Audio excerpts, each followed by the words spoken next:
guys, how's it going? Hope you're having a wonderful week like always. Today I am continuing with my Grace Jones discography journey, and we made it to her 7th studio album from 1985 called Slave to the Rhythm. Now, let me tell you, I've been highly anticipating this album for the longest time. And finally, I get to listen to it for the first time with you guys. Now, it does say here that Slave to the Rhythm is a concept album, and it became one of her most commercially successful albums and spawned her biggest hit, Slave to the Rhythm, which I don't think I've ever heard before. This entire album is brand new to me. I don't recall hearing any of these songs before, but like always, if I start listening to a song that sounds familiar, I'll let you guys know. So enough talking, let's just jump right into the album. There are 8 tracks, and we're gonna kick off this video with track number 1, Jones, the Rhythm.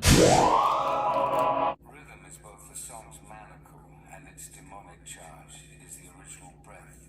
It is the whisper of unremitting demand. Lacerations echo in the mouth's open erotic sky, where dance together the lost frenzies of rhythm and an imploring immobility. Ladies and gentlemen, Miss Grace Jones. Jones, the Rhythm.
God, fuck me.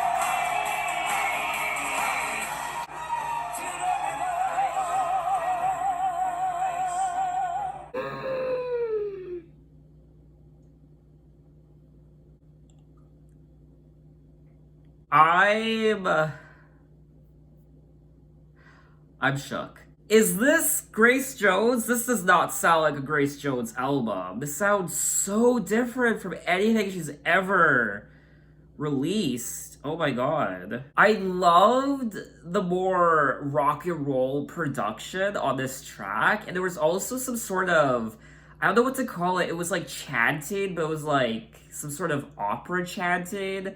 I'm sure there's some proper name for it. I'm just too stupid to figure out. Oh my god. I am in love with this track. I'm already in love with this album, and we're only 1 track in. Jones, the Rhythm. And there was also the opening monologue, and I don't know who it was. I wasn't expecting that. Now, it does say here that Jones, the Rhythm was released as the 2nd single from the album, and it says that the opening track to Slave to the Rhythm, Jones, the Rhythm, oh my god, there's 8 variations. Wait, what? Jones to the Rhythm was the opening track on the album and was one of the 8 variations on the Slave to the Rhythm theme. This one is more rock influenced and dramatic than the hit single version. So are there variations of this song, Jones to the Rhythm? It was definitely dramatic. I guess that was the word I was looking for. This song was very dramatic production-wise.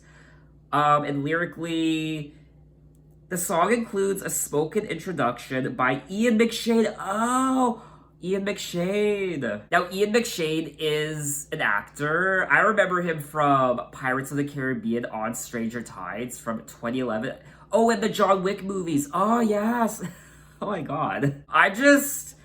I'm just so overwhelmed right now. Slave to the rhythm, dance to the rhythm, axe to wood in ancient times, mad machine production line. The fire burns with heartbeats strong. Sing out loud the Chain Gang song. Never stop the action, keep it up, slave to the rhythm, and dance to the rhythm. Never stop the action. I mean, I felt possessed listening to that track. It just took my body over. I felt like I was a slave to the rhythm. I was a slave to the production on this track and the beats, and my body was just having a mind of its own. And I.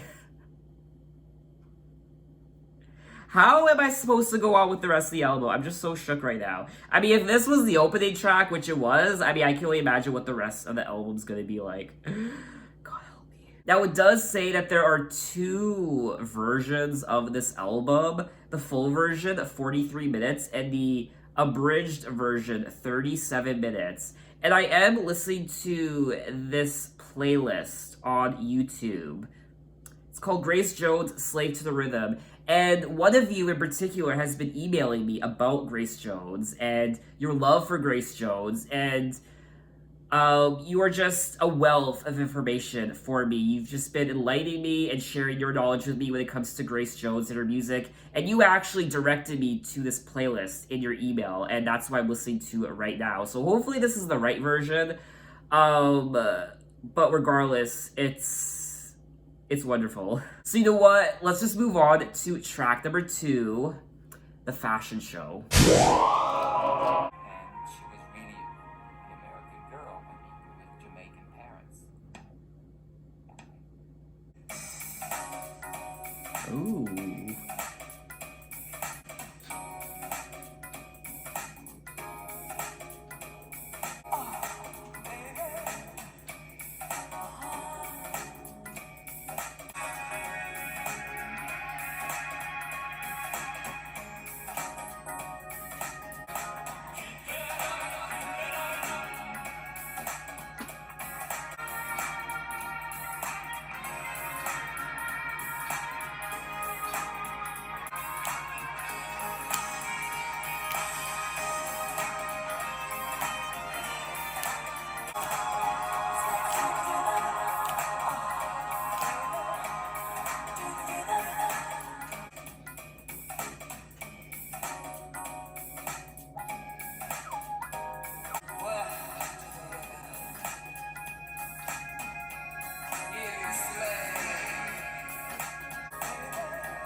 She was, singing like, what was in French.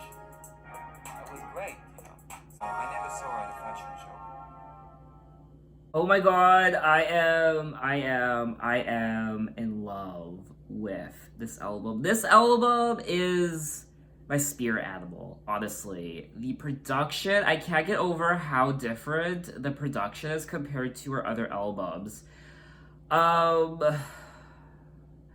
just love everything about this track, honestly. I also like the speaking parts of the songs where we hear this male voice essentially talking about Grace Jones and her life and who she is, which I wasn't expecting. So we get the actual songs, but then we get these snippets of these, I don't know, they sound like interviews or something. They're just talking about Grace Jones. It does say here that all 8 tracks are interspersed with excerpts from conversations with Jones about her life, conducted by journalists Paul Morley and Paul Cook. Hence the biography subtitle. What?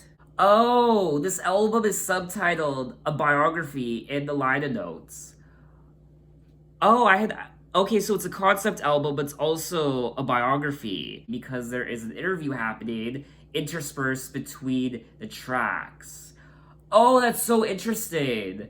I've never experienced an album like this before. That's so unique. Unlike most albums that feature a collection of different songs, Slave to the Rhythm was a concept album that featured several radical interpretations of one title track. Slave to the Rhythm. Oh, honestly, this album just keeps getting better the more I listen to it and the more research I discover about it. I adore the production on this track, the fashion show, just like track number one. I felt like I was at a fashion show. I felt I don't know. I felt like a diva kind of. That's why I slipped on my sunglasses. Um, uh, which has happened before. I think it happened in my nightclubbing video. I adore this album so much already. We're only two tracks in. Slave to the Rhythm, Baby to the Rhythm. And don't cry, your life is the rhythm. You work to the rhythm. Work all day as men who know. Work all day to keep the flow. Love it. So we are gonna move on to track number 3, Frog and the Princess.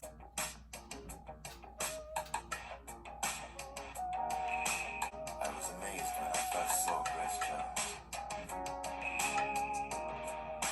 She was the first to take radical fashion out of its predictable Parisian context. She was singing her hit song, I Need a Man, to a room full of shrieking, gay body soxes. Bobby Soxes? What's that? A man singing, I need a man, to a bunch of men. I find myself living through the very fast rhythm of Grace Jones. I had this idea of using Grace as the ideal vehicle for her.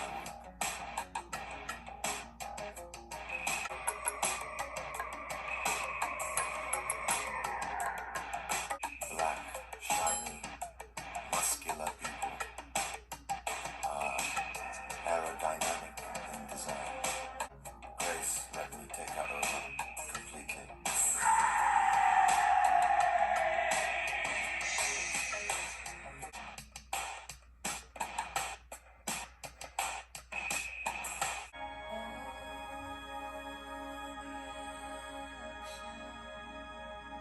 Okay, that was track number 3, The Frog and the Princess, and this entire track was spoken word by Ian McShane once again from track number 1.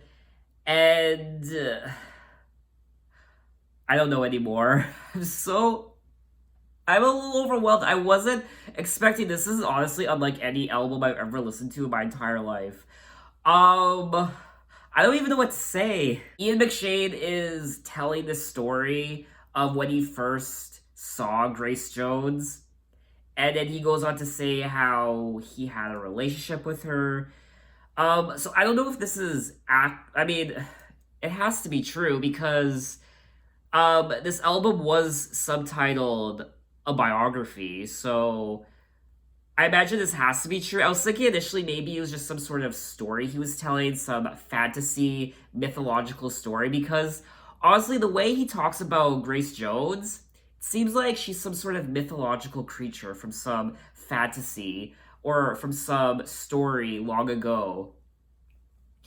It almost seems like the way he talks about her, she doesn't even seem human. She seems extraterrestrial or something just so unlike the human species. The first night I watched her, I already decided to work with her. That night, she was singing her hit song, I Need a Man, to a room full of shrieking, gay Bobby Soxes. I don't know what that is. The ambiguity of her act was that she herself looked like a man. A man singing, I Need a Man, to a bunch of men. I could see how the average guy could get a little scared by her physical advance. It was so powerful.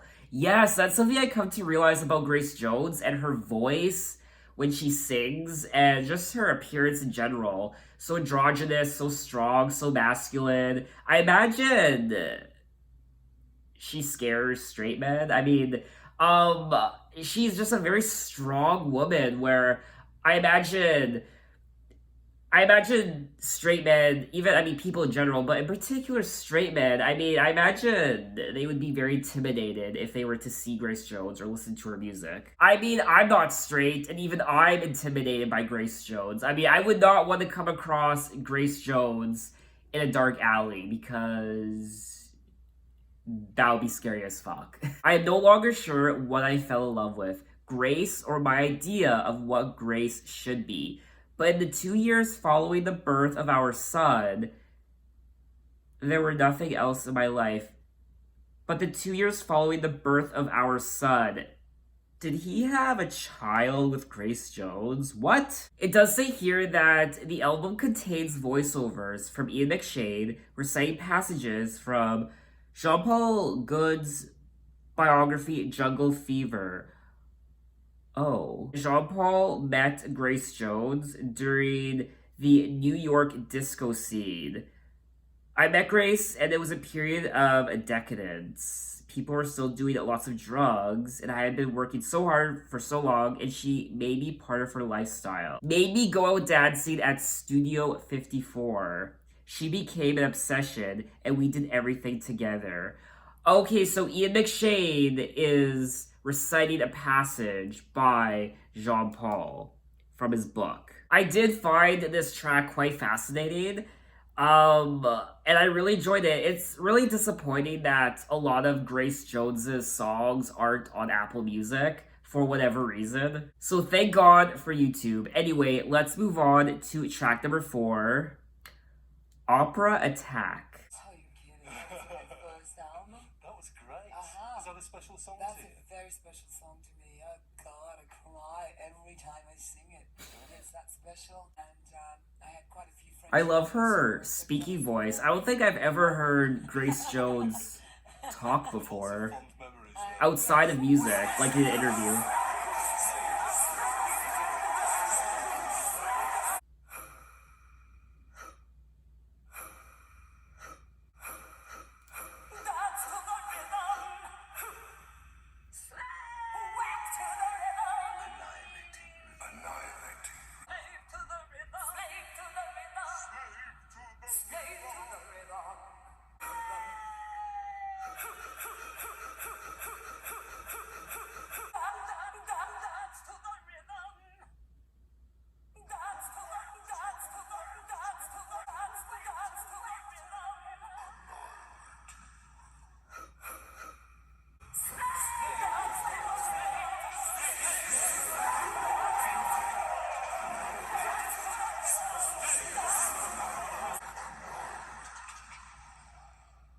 Let me just say that I don't hear voices in my head. I really don't. But if I was to hear voices in my head, it would probably sound something like this. I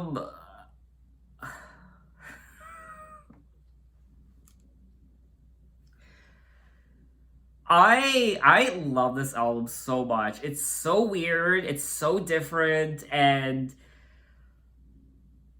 I'm shook. I honestly, I don't know what to say. This video is just a disaster. I was not prepared for this album, clearly. I feel like I just need to step away from the camera for a second, just like gather myself and just... The track did open with an interview between Paul Morley and Grace Jones. He says, I first got introduced to your music with a song called La Vie en Rose. And he's asking her if that song is special to her. And she replies by saying, it is a very special song. Oh God, I cry every time I sing it. Aww. What does it mean to you, Paul asks. And she replies with, it means a lot of romance. I had quite a few French lovers, you know, so every time I sing it, I think about them. And then the interview just cuts off and goes into this weird song, I guess. I don't, is it a song? I don't know. It just transitions into this, I felt like I was in an insane asylum, honestly. Work to the rhythm and dance to the rhythm, slave. Dance to the Rhythm, Slave, Annihilate the Rhythm. Can I just say that I've listened to a lot of albums on this channel. I've listened to a lot of tracks through the decades, every decade, from so many different artists, and this has to be, honestly, this has to be the weirdest song I've ever listened to. And I don't even think I've said that before. This is the weirdest song I've ever listened to. I've come close to saying that. I've heard a lot of strange songs, a lot of eclectic songs, but this is probably one of the strangest things I've ever listened to. So you know what? Let's move on to track number 5, Slave to the Rhythm. This is what Edith Piaf used to say. Use your faults, use your defects, then you're gonna be a star. Ladies and gentlemen, Miss Grace Jones, Slave to the Rhythm.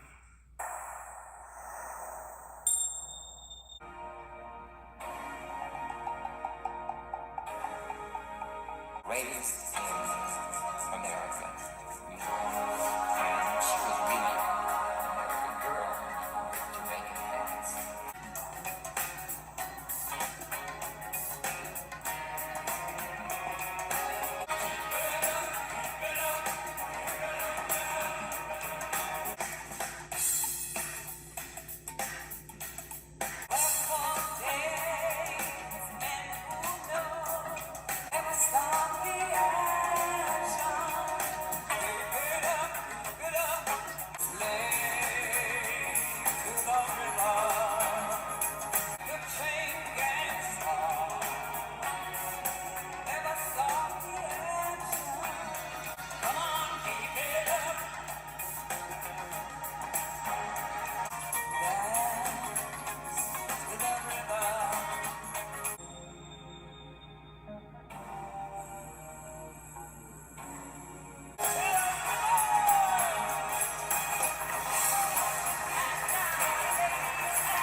Okay, that was track number 5, Slave to the Rhythm.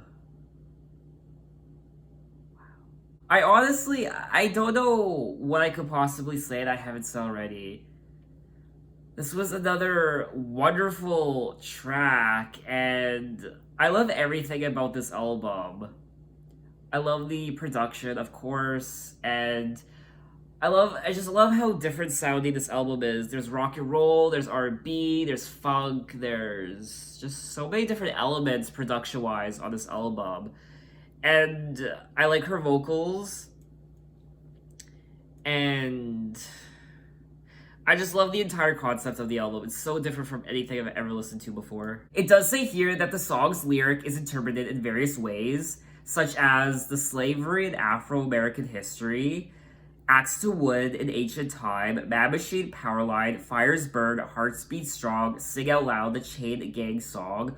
Also, it's referring to the music industry and its exploitation of musicians. Now, when I read the title of this album, Slave to the Rhythm, and saw the album artwork, I had my own interpretations of what I thought this album would maybe be about. Obviously, I thought slave to the rhythm, slave to the music, your body being held captive to the beat of a song, not being able to let go, just constantly dancing, slave to the rhythm.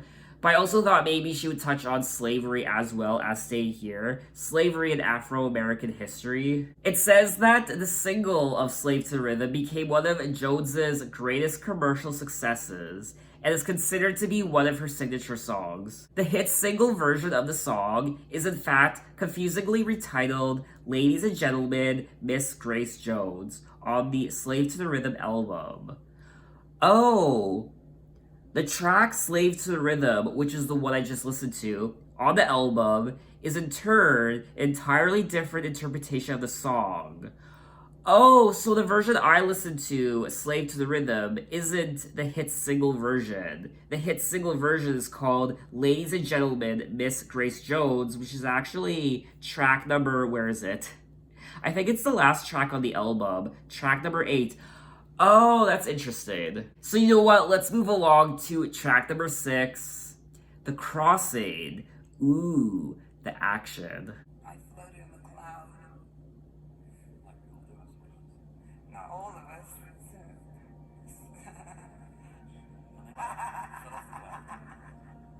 Oh. Her laugh is a little haunting, I won't lie.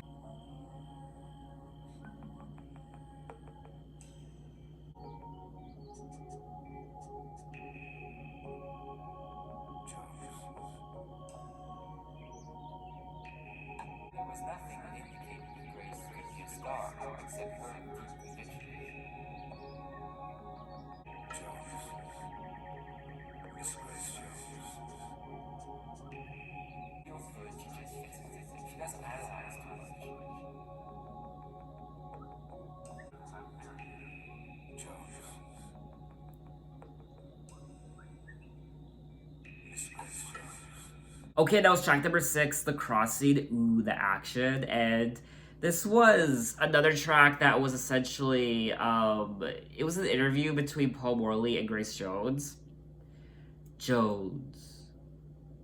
Miss Grace Jones. Jean-Paul Good is also speaking about Grace Jones on the track as well. There was nothing that indicated that Grace could be a star except her deep conviction. I also enjoyed the production on this track. It was very tranquil and warm and zen. I heard the birds and it made me feel good. We are continuing me being completely just shook by this album. That's the best word I can use to explain how I'm feeling right now. I don't know what I think anymore, honestly. What's life? What's life? I have no idea. So we are gonna move on to track number 7. Don't cry, it's only the rhythm. Can't you tell?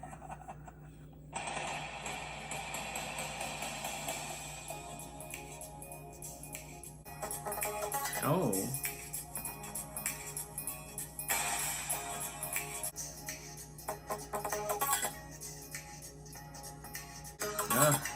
I like that part.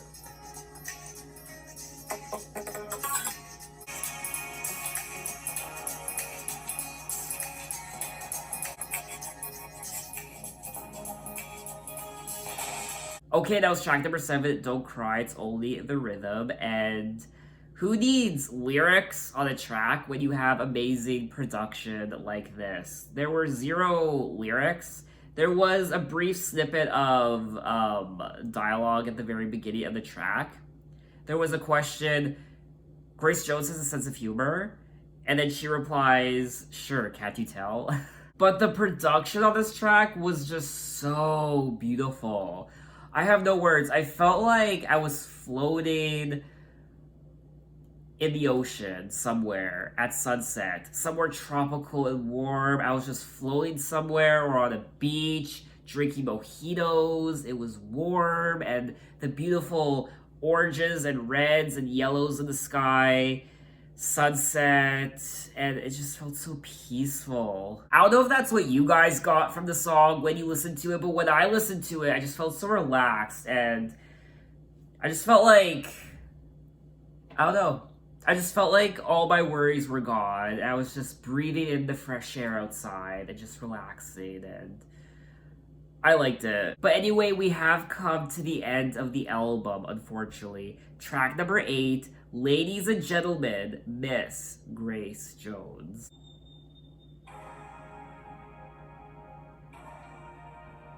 I'm just playing around.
What a fascinating artist. What a fascinating woman.